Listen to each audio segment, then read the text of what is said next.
अस्सलाम वालेकुम। आज हमने फ्रैक्शन से रिलेटेड एक टॉपिक डिस्कस करना है जो कि बेसिकली फ्रैक्शन की एक टाइप है वॉल्कम फ्रैक्शन।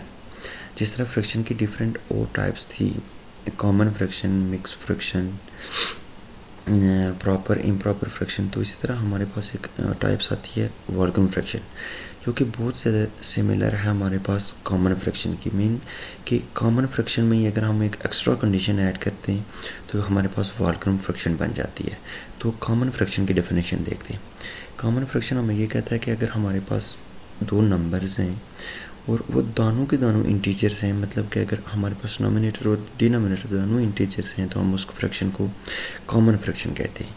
और उसी में अगर एक्स्ट्रा कंडीशन ये ऐड कर दी जाए कि अगर उसके डिनोमिनेटर टेंस की पावर्स में ना लिखा हो, 10 की पावर्स में ना लिखा हो, तो हम उसको वॉल्कम फ्रैक्शन कह देते हैं। एग्जांपल देखते हैं। एग्जांपल इसकी ये होगी कि 1 डिवाइडेड बाई 2। सबसे पहले इसकी डेफिनेशन को हम रिकॉल कर लेते हैं कि fraction is common fraction is a fraction in which both denominator and denominator are integer, but in extra condition in Walker fraction the denominator is not in the form of 10 raised to power n, कि 10 की power n में इसकी denominator ना हो। Example देखते हैं। 1 divided by 2, integer divided by integer एक common fraction है और 10 की पावर्स में नहीं है, ये वॉल्कर फ्रैक्शन भी होगी।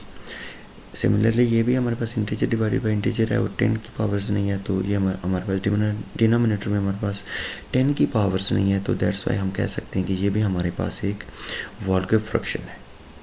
नेक्स्ट हमारे पास 12 डिवाइडेड बाई 13, ये भी हमारे पास एक वॉल्कर और कॉमन फ्रैक्शन है और बहुत common in Volker fraction because ये दोनों तरह एक्सियम को सेटिस्फाई कर रहे थे। अब हमने ये एग्जांपल देखनी है 1 divided by 2 divided by 4, 1 divided by 2 whole divided by 4, तो ये हमारे पास एक फ्रैक्शन पार्ट आ गया। ये जो पार्ट है ये हमारे पास एक फ्रैक्शन पार्ट आ गया जिसकी वैल्यू है 0.2।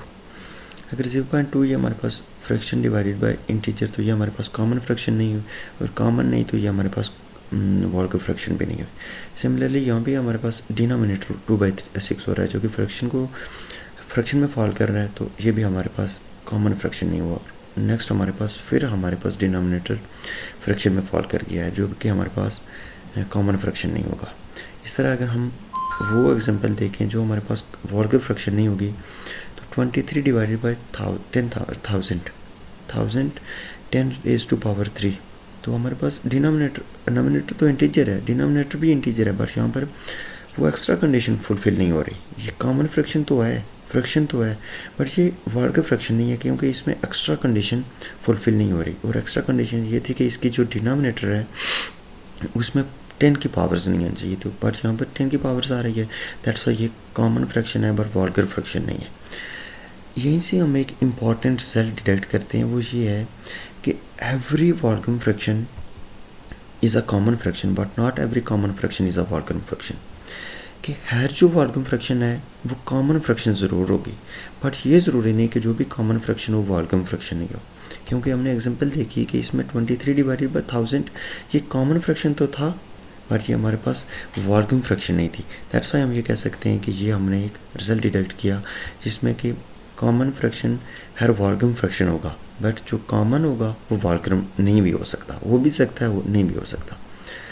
अच्छा, एक इसकी नॉन ट्रिवियल से एग्जांपल करते हैं, वो ये है कि find the recurring vulgar fraction of recurring decimals 1.242424। इसको हम अगर रीअरेंज करें तो हम इसको लिख सकते हैं 1 plus 0.24 plus 0.0024 plus 0.000024 and further ये आगे जाएगा।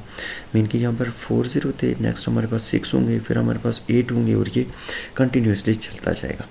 अगर हम इस जो कर्ली ब्रेसेस में देखा तो इसको देखेंगे ये हमारे पास एक सीरीज़ बन रही है। अब हमने इसकी फर्स्ट टर्म को A1 कह दिया, सेकंड को A2, A3, और अगर इसकी जनरल टर्म लिखेंगे तो ये AN तक जा रहा है और N हमारे पास नहीं पता कितने तक जा रहा है, इन्फिनिटी को हम कह सकते हैं कि ये अप्रोच कर रहा है। अगर हम 1 प्लस A, तो ये हमने एक सीरीज़ लिखी। अब हमने देखा कि अगर हम A2 को A1 से डिवाइड करें, मीन के AN divided by AN-1, last term divided by previous term divide करें तो हमारे पास कॉमन रेशो आ रहा है कि A2 divided by A1 is equal to A3 divided by A2। तो हमारे पास कॉमन रेशियो आ रहे हैं, दैट्स वाई हम कह सकते हैं ये एक ऐसी सीरीज़ है जिसको हम ज्योमेट्रिक सीरीज़ कह सकते हैं। और हमने फाइंड यहाँ पर सम ऑफ सीरीज़ करना है, तो सम ऑफ ज्योमेट्रिक सीरीज़ करना है, जिसका फार्मूला हमारे पास गिवन है। फार्मूला हमारे पास है S is equal to A1 divided by 1 minus R. A1 हमारे पास गिवन है, 1 minus R basically common ratio है जिसका फार्मूला था A2 डिवाइडेड बाई A1।